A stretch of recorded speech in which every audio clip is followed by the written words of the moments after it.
Welcome friends. Chitra ஃபைசி கிச்சனில் தக்காளி சட்னி எப்படி செய்கிறதுன்னு பார்க்கலாம் வாங்க. பெரிய வெங்காயம் நான் 4 எடுத்துருக்கேங்க. தக்காளி பழமும் 4 எடுத்துருக்கேங்க. தேங்காய் துருவல், வரமிளகாய், ஜீரகம், பூண்டு, கடலப்பருப்பு, உளுத்தம்பருப்பு, தேவையான அளவு உப்பு. அவ்வளோதாங்க. நம்ம தக்காளி சட்னி செய்யலாம் வாங்க. கடலப்பருப்பையும் உளுத்தம்பருப்பையும் ஃபஸ்ட்டு நம்ம வறுத்துக்கலாங்க தனியாக. காய வச்சுக்கோங்க. கடலப்பருப்பு உளுத்தம்பருப்பு போட்டுக்கோங்க. ஜீரகம், பூண்டையும் சேர்த்துக்கோங்க. அதிலே கூட வரமிளகாய் எல்லாம் சேர்த்துக்கணுங்க. இதெல்லாம் தனியாக நம்ம வறுத்துக்கணுங்க.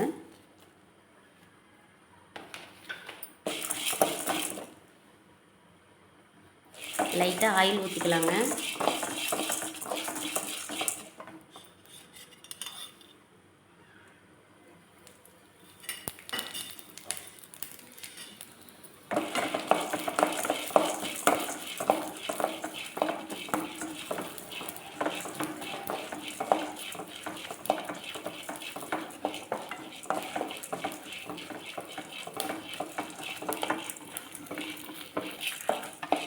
பாருங்கள், வறுத்தாச்சுங்க. இது தனியாக நம்ம ஒரு தட்டுக்கு மாற்றிக்கலாங்க. அதே கடாயை வச்சுக்கலாங்க.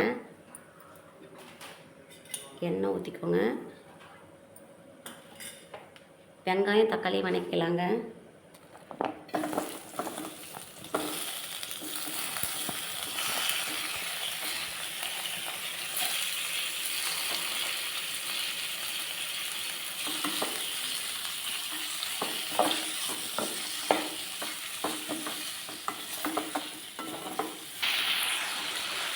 பாருங்கள், வெங்காயம் தக்காளி நல்லா வணங்கிருச்சுங்க. இப்போ இதை நம்ம ஆற வச்சு மிக்ஸி ஜாரில் அரைக்கலாங்க. இப்போ ஆற வச்சுக்கலாங்க. பாருங்கள், தக்காளி சட்னிக்கு எல்லாம் ஆறிடுச்சுங்க. தேங்காய், வெங்காயம் தக்காளி வணக்கி வச்சதுங்க. நான் இதில் கொஞ்சம் ஃபுட் கலர் சேர்த்துருக்குறேங்க. சட்னி கொஞ்சம் கலராக இருக்கிறதுக்கு. வறுத்து வச்சதையும் சேர்த்துக்கிறேங்க. தேவையான அளவு உப்பு. இதை நம்ம அரைச்சி எடுத்துக்கலாங்க.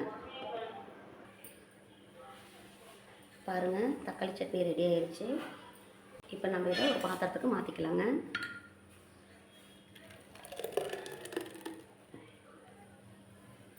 இதை தாளிச்சிக்கலாங்க. ஒரு பேன் வச்சுக்கிட்டேங்க. இதில் எண்ணெய் சேர்த்துக்குங்க.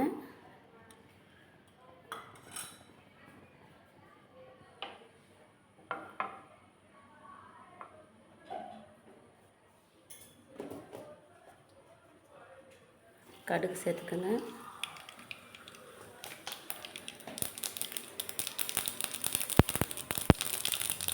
கடுகு நல்லா பொரிஞ்சிச்சுங்க. கடுகு பொரிஞ்சிருச்சுங்க. இதில் கருவேப்பிலை போட்டுக்கலாங்க. கால் சேர்த்துங்க. இதை சேர்த்துக்கலாங்க.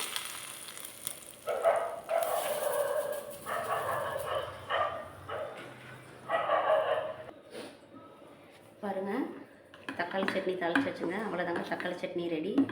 இந்த மாதிரி நீங்களும் செஞ்சு பாருங்கள். பிடிச்சிருந்துச்சின்னா லைக் பண்ணுங்கள், கமெண்ட் பண்ணுங்கள், ஷேர் பண்ணுங்கள், சப்ஸ்கிரைப் பண்ணுங்கள் ஃப்ரெண்ட்ஸ். தேங்க்யூ.